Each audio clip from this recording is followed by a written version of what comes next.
오늘 하나님께서 우리에게 주시는 말씀은 시편 121편 1절로 8절 말씀입니다.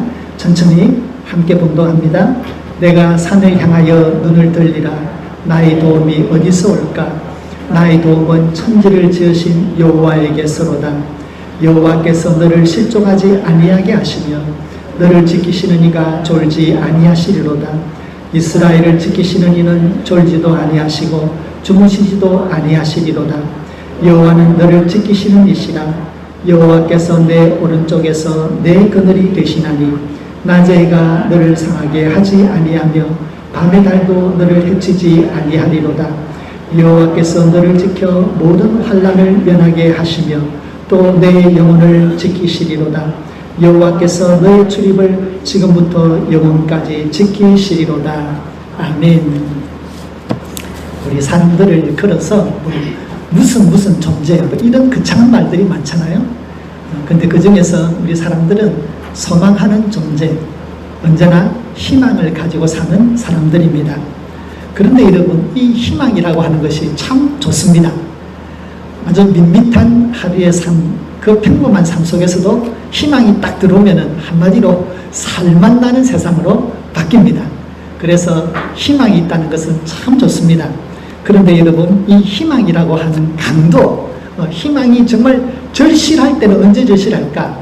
우리의 모든 삶이 잘 돌아가고 자녀들도 잘 되고 나도 건강하고 부부싸움도 없고 하여튼 다 잘 될 때, 그때 가지는 희망이 정말 절실하고 강할까요? 아니면 삶이 너무너무 힘들어서 정말 나 자신을 돌아보기도 버거울 그때에 가지는 희망이 더 크고 강할까요?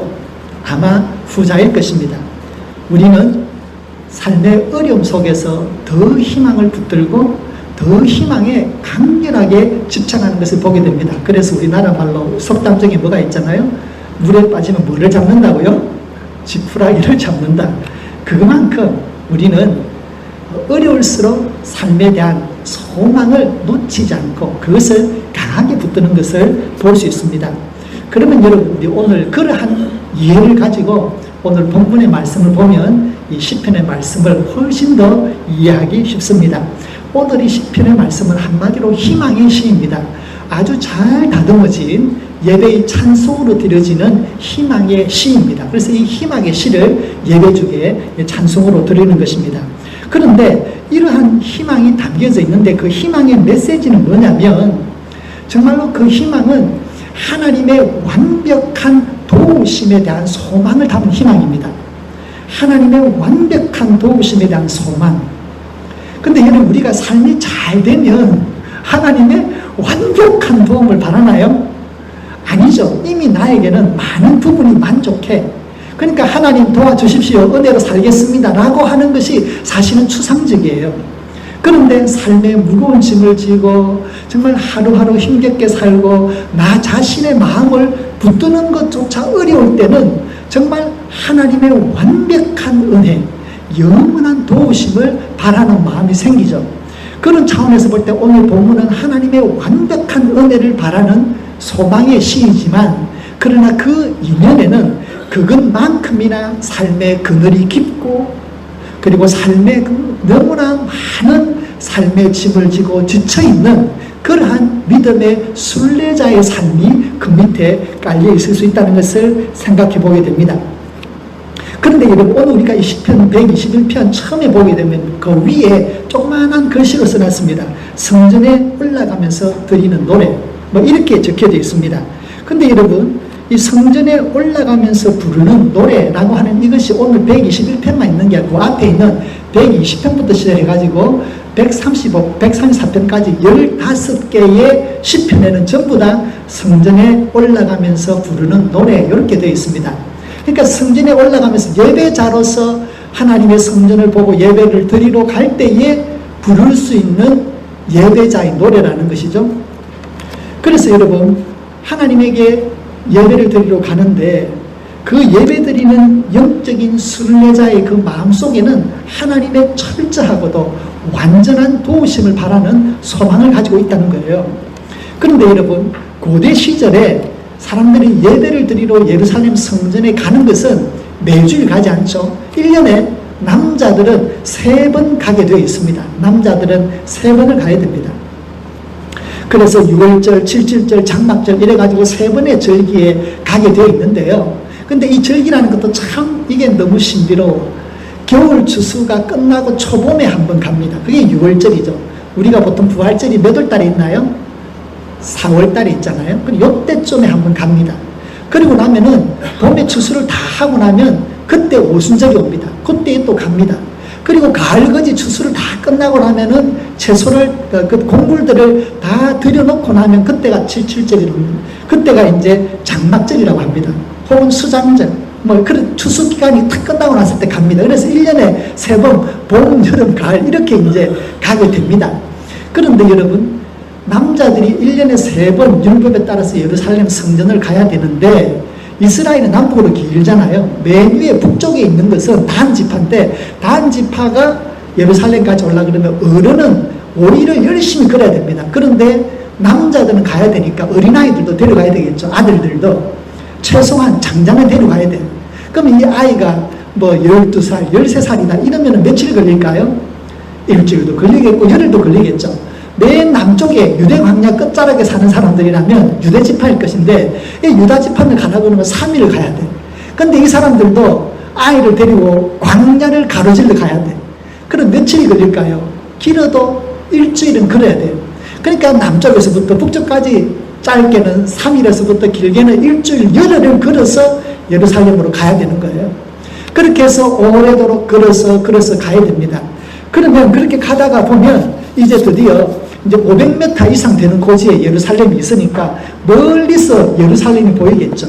그리고 예루살렘이라는 게 조그마한 언덕들이 있으니까 시온산도 있고 세온산도 있고 감람산도 있고 승전산도 있고 이런 데 산들이 멀리서 보이겠죠. 그러면 그 산을 보면서 마음속에 생각하겠죠.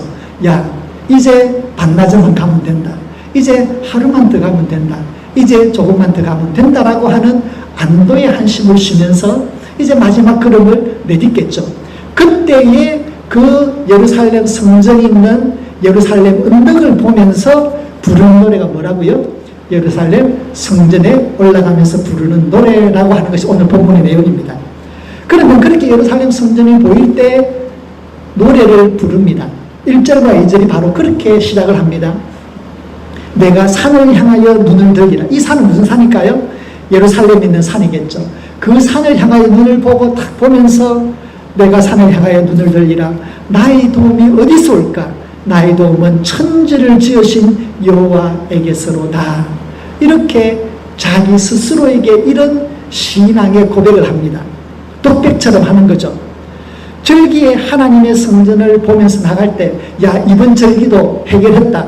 다음번 절기까지는 이제 4개월 남았어. 뭐 이렇게 그냥 점찍고 뛰어넘는 그런 마음으로 생숭생숭해서 가는 것이 아니라 나의 도움은 천지를 지으신 여호와에게서로다. 정말 천지를 지은 하나님의 은혜와 능력과 그 지혜와 도우심이 아니면 살 수 없는 그 삶의 많은 짐들을 지고 그 삶의 깊은 한숨을 지고 그 산을 보면서 고백하는 거예요. 나의 도움은 천지를 지으신 여호와에게서로다. 그렇게 고백하면서 나아가는 겁니다. 그럼 여러분, 이 시인의 마음속에는 그 큰 소망이 어디로부터 옵니까? 천지를 지으신 여호와 하나님을 붙들지 않으면 안 되는 삶의 급박한 정말 비산과 같은 산 앞에서 내 힘으로는 건널 수 없는 산 앞에서 저 산을 뚫고 나에게 다가오는 하나님, 저 산을 창조하신 하나님밖에 없다라고 하는 그 마음으로 이 시를 부르는 겁니다. 그리고 이것을 시인은 마음속으로 소망해 봅니다. 이번 성전 순례 기간 중에 나는 정말로 나의 도움 하나님을 붙들어야지. 천지를 창조하신 하나님, 그 완벽한 지혜와 그 창조의 능력을 지닌 하나님을 내가 만나고 내가 은혜 받고 내가 영적으로 살아나야 되겠다라고 하는 하나님의 완벽하고도 영원한 도우심을 마음속에 바라보면서 예루살렘 성전을 향해서 한 걸음 한 걸음 나아가고 있는 것입니다. 그러니 여러분, 이 시인은 믿음으로 자기 스스로에게 선언하고 있습니다. 나의 도움은 천지를 지으신 여호와에게서로다. 지금 그는 이미 천지를 창조하신 여호와의 도움을 받았습니까? 아니에요. 그것이 너무너무 절박해서 지금 그 산을 보면서 하나님에게로 한 걸음 한 걸음 나아가면서 나의 도움은 천지를 지으신 여호와에게서 옵니다 라면서 스스로에게 믿음의 선언을 하고 있는 것입니다. 신앙의 고백을 하고 있는 것이죠. 그러면 천지를 지으신 여호와의 도움은 어떻게 다가오는지 그 믿음을 가지고 그는 상상을 하면서 3절로부터 마지막 절 8절까지 말씀하고 있습니다. 그런데 지금 1절과 2절에는 나의 도움은 어디서 올까 이러면서 주어를 1인칭으로 쓰고 있습니다. 그런데 3절부터 마지막까지는 이제부터는 2인칭 너는 이렇게 이야기하고 있습니다. 그러니까 여러분 너는 이라고 할 때 이 예루살렘 성리를 향해서 같이 가는 신앙의 동료들이겠죠. 순례자들이겠죠. 자기의 장남과 간다면 자기의 아들일 수가 있겠고, 그리고 또 혹은 뭐 자기 친척들일 수가 있겠고, 마을별로 안전을 위해서 마을 사람들끼리 같이 간다 그러면은 마을 사람일 수도 있겠죠. 그런데 여러분 그렇게 나와 같이 가는 동료들에게 내가 1절과 2절의 찬양을 부르면 나머지 3절로 8절은 그 1절과 2절의 찬양을 듣고 나서 화답하는 뜻으로 이제 3절부터 8절까지 같이 가는 그 신앙의 순례자들이 같이 화답으로 찬양을 드릴 터인데, 그런데 여러분 이렇게 한번 생각해 보십시다. 순례를 할 때 많은 사람들과 같이 가는 사람도 있지만 순례의 성격상 혼자 가는 사람들도 있겠죠. 삶에 무거운 짐이 있다면 정말로 창조자 하나님이 아니면 나는 살 길이 없다라고 마음에 가지고 있는 사람이라면 다른 사람들과 어울려 갈까요? 그렇지는 않을 거예요. 그는 혼자 고독하게 하나님에게 정말 한순간 기도만으로 그런 심정으로 이 순례의 길을 갈 것입니다. 그런 사람에게 있어서 3절에서부터 8절에서 말하는 너는 이라고 할 때 그 너는 누구일까요? 자기의 내적인 자아, 자기 자신에 대해서 얘기하는 거죠. 자기 자신의 내적인 자아에 대해서 스스로에게 다짐하고 또 다짐하는 겁니다. 스스로에게 가르치고 또 가르치는 것입니다. 하나님, 나는 하나님의 도우심이 아니면 살 수 없어. 그 하나님의 도우심은 반드시 나에게 오고야 만다라고 하는 소망을 가지고 3절부터 8절의 말씀을 화답으로 하고 있는 거예요. 그러면 여러분 한번 이렇게 보십시다.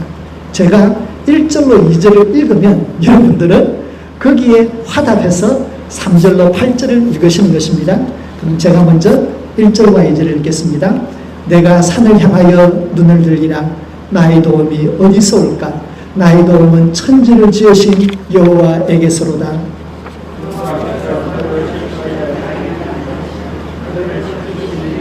졸지도 아니하시리로다. 이스라엘을 지키는 이는 졸지도 아니하시고 주무시지도 아니하시리로다. 여호와는 너를 지키시는 이시라. 여호와께서 내 오른쪽에서 내 그늘이 되시나니 낮의 해가 너를 상하게 하지 아니하며 밤의 달도 너를 지키지 아니하리로다. 여호와께서 너를 지켜 모든 환난을 면하게 하시며 또 내 영혼을 지키시리로다. 여호와께서 너의 출입을 지금부터 영혼까지 지키시리로다. 아멘, 아멘. 이렇게 화답이 이루어지도록 이 찬양이 짜여져 있습니다. 천지를 창조하신 하나님, 나는 그분의 완벽하신 도움, 그분의 영원하신 도움을 필요로 합니다 라고 하는 소망이 깃들어져 있는 찬양입니다. 그런 시죠. 그래서 이 시는 한마디로 하나님의 완벽한 도우심에 대한 소망을 지금 찬양하고 있습니다. 그럼 여러분 이 시인이 어떻게 해서 하나님의 완벽한 도우심과 영원토록 함께 하시는 하나님의 도우심을 소망하고 있을까요? 그것은 그만큼 그가 지고 있는 삶의 짐이 무겁고 그리고 삶의 고통이 크다는 것입니다. 아마도 본문의 시인은 그 깊은 시름 속에서 하나님의 도움이 아니면 벗어날 수 없는 그 어려움 속에서 예루살렘을 바라보면서 나아가고 있습니다. 멀리서 보이기 시작한 그 예루살렘 산들을 보면서 산처럼 자기를 짓누르는 삶의 무게 속에서, 삶의 고난 속에서 완벽한 하나님의 도우심을 지금 소망하면서 자기 스스로에게 끊임없이 얘기하고 있습니다. 너는 하나님께서 지키실 거야. 밤낮에 해도 밤에 달도 너를 상하지 못해. 하나님께서 너의 출입을 지키실 거야. 하나님은 졸지도 아니하시고 주무시지도 아니할 것이야. 하나님은 너의 출입을 영원토록 지켜주실 것이야 하면서 자기 스스로에게 그렇게 다짐하고 되어 있는 것입니다. 자, 그러면 여러분, 우리가 이 본문의 배경을 한번 생각해 볼 필요가 있습니다. 이 본문의 처음에 어떻게 쓰여져 있다고 그랬죠? 성전에 올라가면서 드리는 노래라고 그랬죠? 그러면 성전이라고 하는 건 언제 만들어졌습니까? 이제 솔로몬 시대 때 지어졌잖아요. 그러니까 이 본문의 첫 번째 배경은 솔로몬이 성전을 짓고 나서 제일 먼저 한 것이 성전에 있는 이 찬양단을 먼저 모집을 했습니다. 레위인들을 중심으로 해서 성가대를 딱 만들어 놓고 그 성가대가 부를 수 있는 찬양곡들을 모았겠죠. 그런데 그 찬양곡들을 모으는 중에 바로 오늘 예루살렘 성전을 보면서 1년에 3번 오시는 이런 이스라엘 모든 민족들의 그러한 그 공통의 경험, 하나님의 백성으로서 하나님의 성전을 향해 나아가는 그들의 그 공통의 경험, 우리는 하나님의 백성입니다라고 하는 이러한 경험을 가지고 있는 그러한 순례자들의 삶을 배경으로 한 것이 바로 오늘 본문의 배경이라고 할 수 있습니다. 그것이 첫 번째 배경이고요.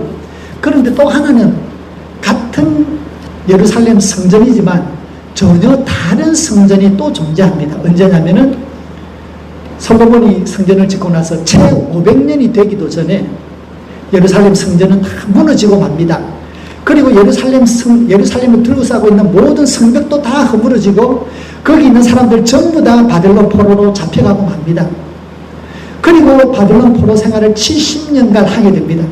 70년이 끝날 때쯤에 하나님은 미리 잡혀가기도 전에 이스라엘 백성들이 잡혀러 갈 때 예레미야를 통해서 이런 예언의 말씀을 주십니다.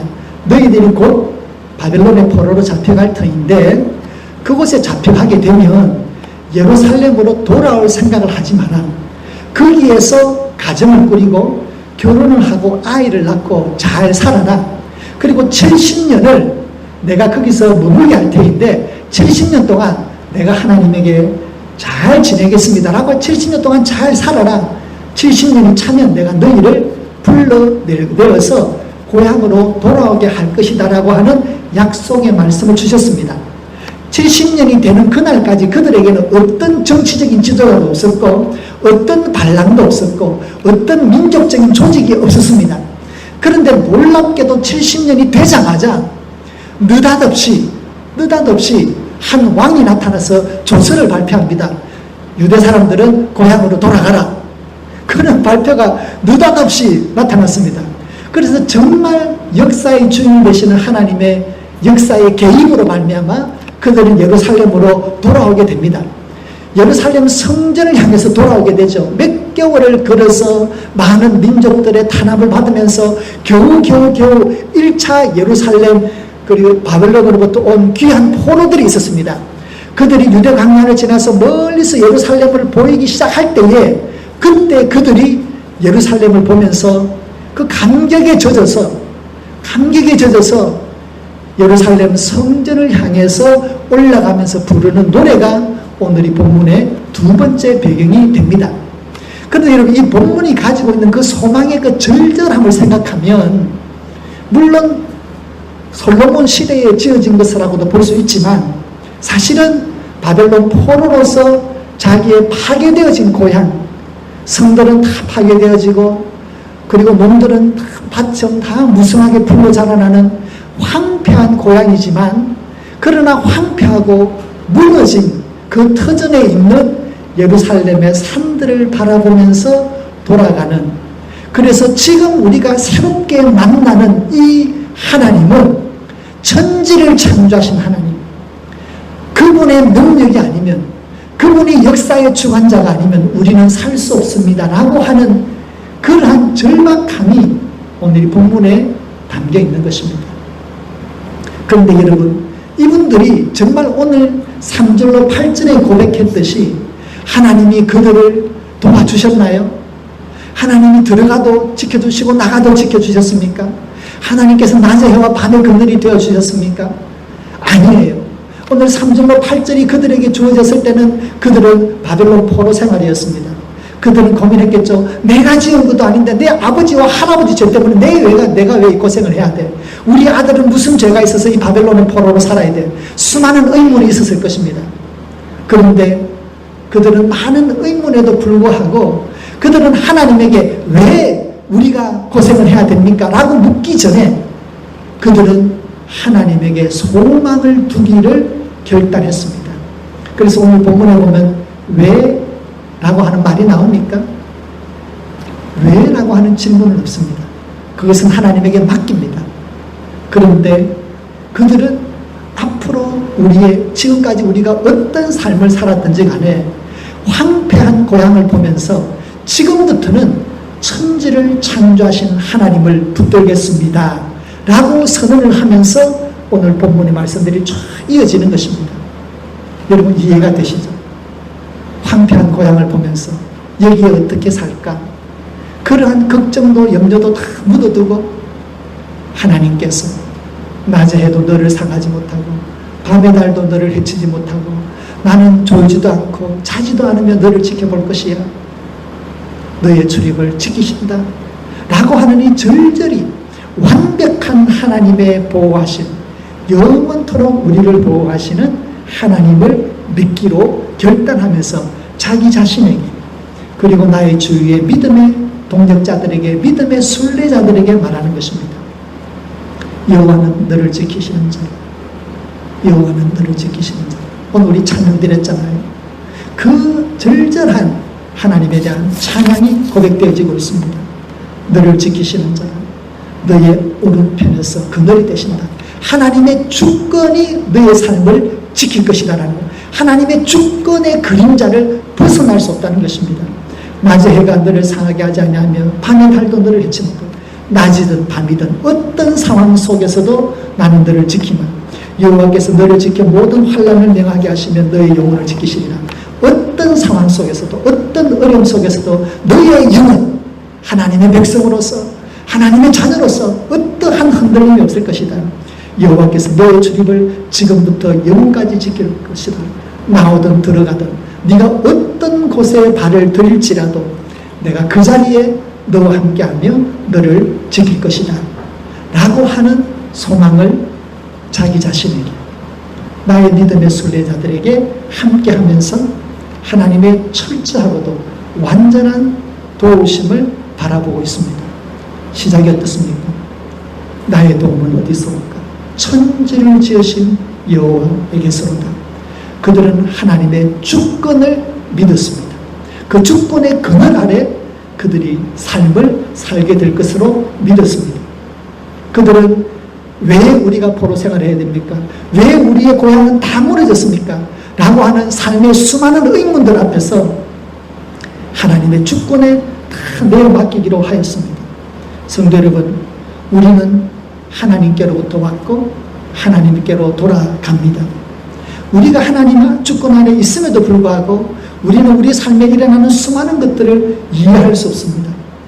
그러나 우리는 그것을 이해하려고 애쓰기보다 우리의 삶을 그래도 이끌어 나가시는, 우리를 아시고 부르시고 의롭게 하시고 마침내는 영광스러운 하나님의 자녀로 이끌어 나가시는 이 하나님의 주권을 믿고 우리를 지금부터 영원토록 지키시는 하나님, 우리와 우리의 하나님과 동행한다라고 하는 믿음 위에 서시기를 부탁드립니다.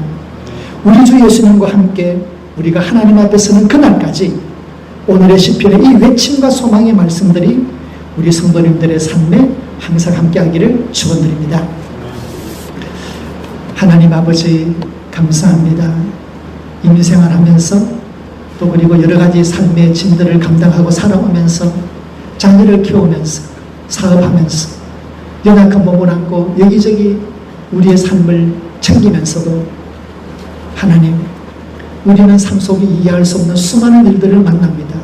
그러나 분명한 것은 하나님의 주권이 나의 삶을 붙들고 있으면 하나님의 영원하신 섭리와 은혜와 그 완전하신 도우심이 하나님의 자녀인 저희들을 붙들고 있는 줄로 믿습니다.